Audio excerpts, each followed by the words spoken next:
Here's another bloom pour I did as a test before I tried this out in our Colossal crystal edge mold. I waited till my resin got to 32 degrees Celsius, and I'm using JDiction low viscosity resin here. I'm adding some glitter and glitter glass in the bottom for the center. This sample tray took about 7 ounces on the bottom. Then I'm using Octopus fluid Resin Inks to put in my colors for my blooms.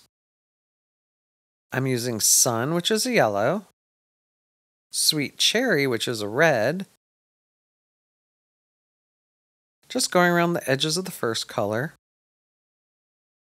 and then Smurf, which is a bright blue color. All from Octopus fluids. These are alcohol inks, but they're called resin inks and they're highly pigmented. That's what gives the bold colors. I then swirled the edges together just to sort of blend them from the color to color, and to give it a bit of a swirl design. This worked beautifully in tabletop high viscosity resin, and I wanted to see if it would work as good in the low viscosity resin. I put aside 2 ounces of resin and added 6 drops of Castin Craft white pigment paste for the next step.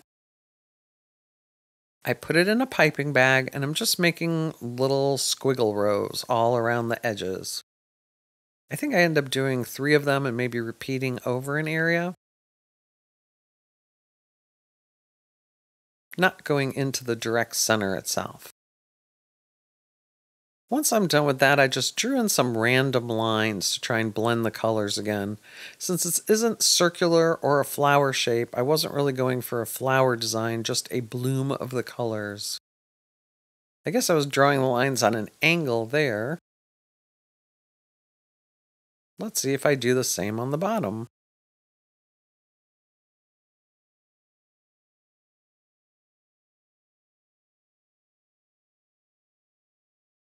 After the resin is cured, I'm taking blue interference powder. I really like these interference powders before I put the black background on because it separates the black from the deep colors on the front. I then just mixed up some black pearl mica pigment from Art Pro to fill the entire back of the piece.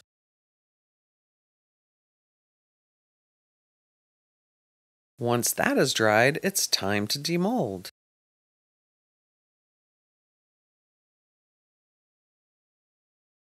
Wow, those colors turned out beautiful. Let us know what you think about it in the comments below.